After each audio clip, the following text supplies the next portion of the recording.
Actually now, what we have actually acquired sometime last year is Coveware. Right, so Coveware is actually a company that addresses a lot of the cyber incidents, and what they do is on an average of per month, they are handling around 50 plus cases, right? And of course, now we know from a cyber threat perspective, AI is very dominant in this area. So what we are doing now today is do a lot more educations. Right, so we do educations through our roundtable top kind of simulation exercises, and within that we also have a service where we actually provide our quarterly TTPs, right? So it's more threat tactics and procedures, where we actually have this huge database across of all the incidents that we are actually addressing today, that we actually provide these quarterly updates to share with the audience, the customers, the partners, so that they are more aware of how the threat actors are actually gaining access into the environment.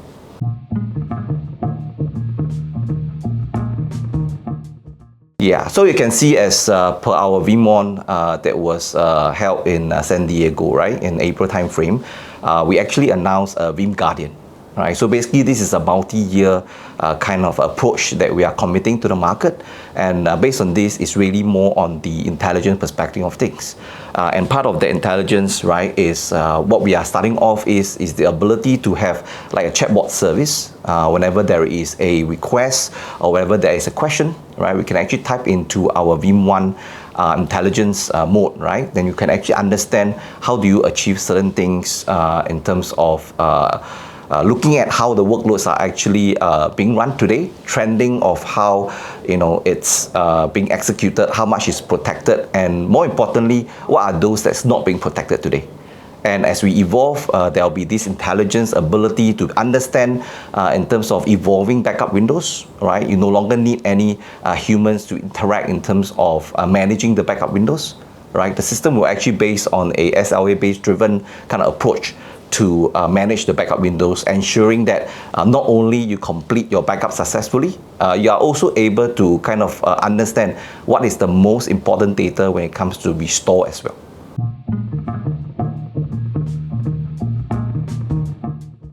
So I think one of the key things is portability, right? Because what we are able to do today is whenever you are protected with Veeam, whether it's on-premise, right, or in the public cloud workload perspective, you are able to actually convert, right, and transport those data into, for example, on-premise to the public cloud, right? So that gives you no downtime, and you don't have the risk of exposure whether the workloads will actually run on the public cloud.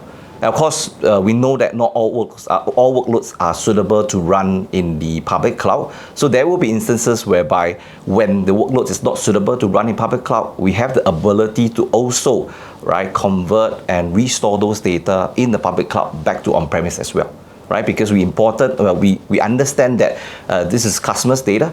So it is your data. You have the ability to actually shift them around wherever you want to, whether it's on-premise to the cloud and from the cloud back to on-premise.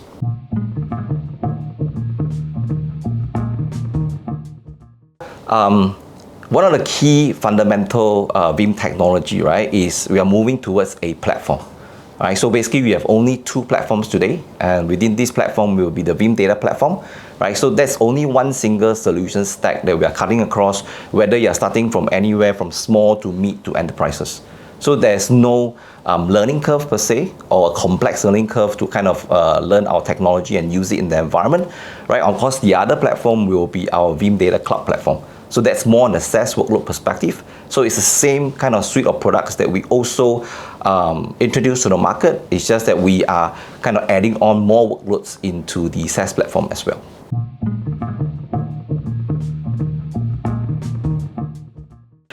So I'm kind of looking more at the current approach. In the first question, we kind of talk about Coveware, right? We also talk about tabletop exercises that we are kind of doing. And in the recent release, that what we are doing or making changes in terms of our approach will be more on our data resiliency maturity model. Right, so this model basically is gaining access across to different stakeholders within the organization, whether it's infrastructure, whether it's across the security, stakeholders within the organization, and more importantly, this model kind of get them aligned to understand what are the differences across the expectation, right, from a data resiliency standpoint. And after the model is kind of being executed, we will actually share with the customers that took part in this survey, right, to tell them where are the gaps that they are missing, and more importantly, to align the different stakeholders to ensure that they are aligned to their business priorities. And we also want to make sure to understand like where do they stand in terms of the horizon that we have in the DRMM model. And one of the things is to move them, right, from the most basic of Horizon 1, right, all the way to Horizon 4. Right? So this is something that I think we are educating our customers as well, and more importantly, reaching out to different business units within the organization, making sure that they align, and more important, to achieve data resiliency in the organization.